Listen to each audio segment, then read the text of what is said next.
ইংল্যান্ডকে 2-1 গোলে হারিয়ে এক যুগ পর ইউরো শিরোপা ঘরে তুলল স্পেন। ইটালি, জার্মানি, ফ্রান্স, ইংল্যান্ডের মতো প্রতিপক্ষকে হারিয়ে টানা 7 ম্যাচই জিতে ইউরো চ্যাম্পিয়ন হলো স্পেন। সেই সাথে 1964 পর 2008, 2012 এবং 2024 সালে ইউরো জিতে ইউরোতে সবচেয়ে বেশি বার চ্যাম্পিয়ন হওয়ার রেকর্ডটি নিজেদের নামে করে নিল স্প্যানিশরা। অন্যদিকে ইংল্যান্ড টানা দ্বিতীয়বারের মতো ইউরো রানার্স আপ হয়ে তাদেরকে সন্তুষ্ট থাকতে হলো। সাউথগেট তার টিমকে এবারও ফাইনালে নিয়ে আসলেও তার প্লেইং স্টাইল নিয়ে যেটি সমালোচনা ছিল সেটি তিনি আর শেষ করতে পারেননি। রানার্স আপ হয়েছেন ইংল্যান্ড।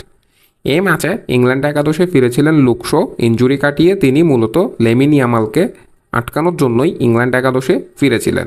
সেই সাথে একাদশে ছিলেন Phil Foden, Jude Bellingham, Harry কেনের মতো নামগুলো। অন্যদিকে দুই স্প্যানিয়ার্ড ডিফেন্ডার ড্যানিয়েল কারবাহাল এবং লি নরম্যান্ড সাসপেনশন কাটিয়ে ফিরেছিলেন স্পেনের একাদশে।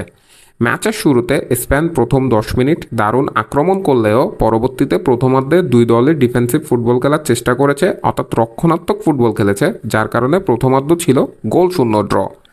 দ্বিতীয় হাফের শুরুতে রদ্রি ইনজুরি হয়ে আর মাঠে নামতে পারেনি, তাতে বিন্দুমাত্র বিচলিত হয়নি স্পেন।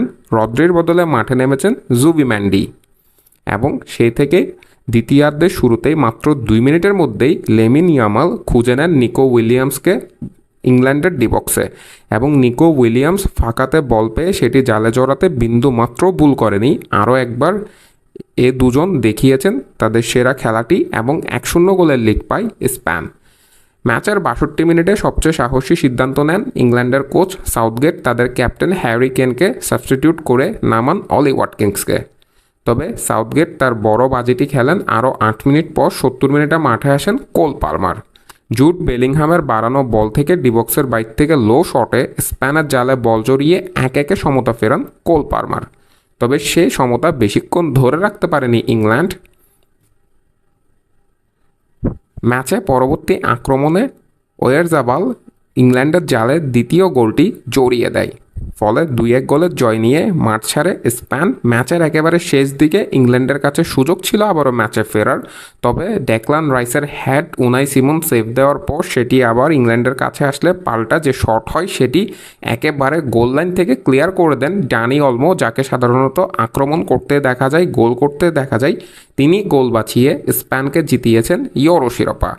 সব কিছুর পরে এই ম্যাচটি 2-1 গোলে জিতে ইউরো চ্যাম্পিয়ন হয় স্পেন এবং ইংল্যান্ড টানা দ্বিতীয়বারের মতো ইউরো রানার্স আপ হয়ে তাদেরকে সন্তুষ্ট থাকতে হয়েছে এবং টানা 4টি ইউরো শিরোপা নিয়ে সবচেয়ে বেশি ইউরো জেতার রেকর্ডটি বর্তমানে স্পেনের দখলে এবং 2001 সালের পর 27টি ফাইনাল খেলেছে স্পেনের ক্লাব এবং জাতীয় দল এবং একটি ফাইনালেও এখন পর্যন্ত স্পেন হারেনি এবং সে রেকর্ড এই ম্যাচেও অক্ষুণ্ণ থাকলো।